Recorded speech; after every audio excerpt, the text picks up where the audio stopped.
সম্পত্তিগত বিবাদের জেরে অবিলম্বে বাড়ি বিক্রি করার চাপ, ছোট ছেলের হাতে আক্রান্ত বৃদ্ধা মা, দাদা ও বৌদি।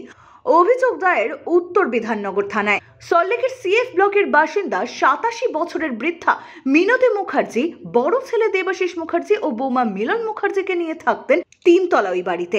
মিনতি মুখার্জির 2 ছেলে এবং 1 মেয়ে। ছোট ছেলে কর্মসূত্রে দুবাইতে ছিলেন, পরবর্তীতে তিনি ফিরে আসেন কলকাতায়। এরপর নিউ টাউনে থাকতে শুরু করেন। দীর্ঘদিন ধরে ছোট ছেলে শুভাশিস মুখার্জি বাড়ি এসে বৃদ্ধা মায়ের ওপর মানসিক চাপ তৈরি করতে থাকে প্রতিনিয়ত। গত শনিবার 11টা নাগাদ নিউ টাউন বাড়ি থেকে সল্টলেকের বাড়িতে আসে সে। বাড়ির গেট বন্ধ থাকায় ব্যাগে করে নিয়ে আসা হাতুড়ি দিয়ে বাড়ির গেট ভেঙে গেটের পাশেই থাকা বিদ্যুতের মিটার বক্স ভাঙতে শুরু করে। আওয়াজ পেয়ে বৃদ্ধা মা 100 নম্বরে ফোন করে। আওয়াজ শুনে বড় ছেলে ও বৌমা বাধা দেয়। পুলিশে খবর দেওয়া হয়েছে শুনে তড়িঘড়ি ছোট ছেলে শুভাশিস মুখার্জি বাড়ি থেকে বেরোনোর চেষ্টা করে। বড় ছেলে দেবাশিস এবং বৌমা মিলন বাড়ির সদর গেট বন্ধ করতে গেলে নিজের বড় দাদাকে হাতুড়ি দিয়ে মারে। বড় ছেলের স্ত্রী গেট ধরে দাঁড়িয়ে থাকলে তাকে ধাক্কা দিয়ে মাটিতে ফেলে দেওয়া হয়, এমনটাই অভিযোগ।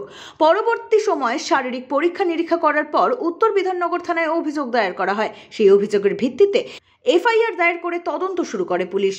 উল্লেখ্য, এর আগেও একাধিকবার বৃদ্ধা মায়ের ঘরে তালা লাগিয়ে দেওয়া, বিদ্যুৎ বিচ্ছিন্ন করে দেওয়া, টিভি ফ্রিজ ভেঙে একাধিকভাবে চাপ সৃষ্টি করা হয় বাড়ি বিক্রির জন্য। এমনকি ছোট ছেলের অত্যাচার থেকে মুক্তি পেতে একাধিকবার থানার দ্বারস্থ হয় মিনতি মুখার্জি, কিন্তু কোনো ধরনের আইনি সহায়তা পাননি বলে অভিযোগ। তারপরে এখানে একদিন বসে আছি, দেখি যে একটা লোক বড় অফিসে কাজ করে, তার বউ ছেলে মেয়ে নিয়ে সব নিয়ে এই সিঁড়িতে উঠছে। আমি উঠছি কেউ যে আমরা বলে থাকবো, বলে কে বলেছে থাকবো, বলে যে আমার ছোটো ছেলে করেছে, আমরা এখানে আমার সে কি। তখন আমি চিৎকার করে উঠতে, ছোটো বড়ো ছেলে নিচে ছিল, ও উপরে উঠে আসলো, এসে তারপরে ও অনেক কথা বুঝিয়ে সুঝিয়ে তাদেরকে বের করে দিল। তারপর আর একদিন ভাড়া নেওয়ার জন্য কয়েকজন ওখান থেকে এসে ডাকছে ওকে, এরকম ধরনের অত্যাচার করছে, বলে যে কে ভাড়া দেবে বলেছে, বাড়ি এখন সব কিছু ঠিক হয়নি। এই যে আমি এখানে গিলে তালা দিয়ে আছে, ওখানে দাঁড়িয়ে আছে, খুলবো না, তুমি বাড়িতে কী করবো কিনা বলো, আমি এই খাটের পর বসে আছি। ওই যে চলো তুই খোল চিৎকার করছি, আমার যে কী হলো এরকম করছে কেন, ছেলে এরকম তো ছিল না।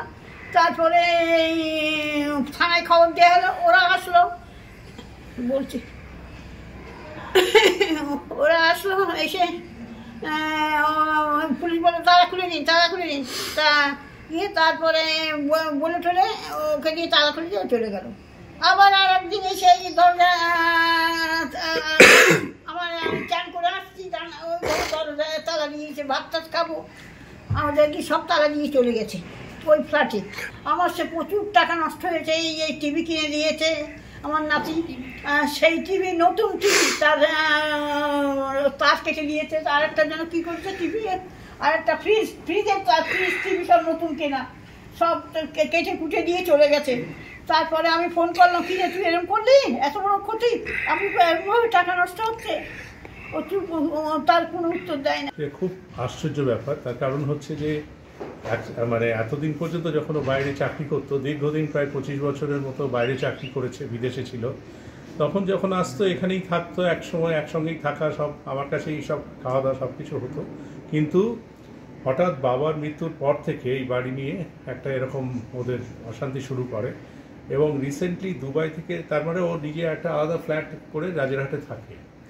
রিসেন্টলি একেবারে সেই ভয়ঙ্কর হয়ে ওঠে যে আমার এই বাড়িকে বিক্রি করতে দিতে হবে, এটা মাকেও বারবার বলে, বিভিন্নভাবে অত্যাচার শুরু করে, কখনো মার দরজা আটকে দিয়ে, কখনো মার বাইরে থেকে তালা দিয়ে, কখনো আমাদের তালা দিয়ে, হ্যাঁ, কখনো জিনিসপত্র ভেঙে চুরে, কখনো সিসিটিভি ক্যামেরা ভেঙে নিয়ে চলে যাচ্ছে, কখনো টিভি সমস্ত তার ফার ছিঁড়ে দিয়ে চলে যাচ্ছে।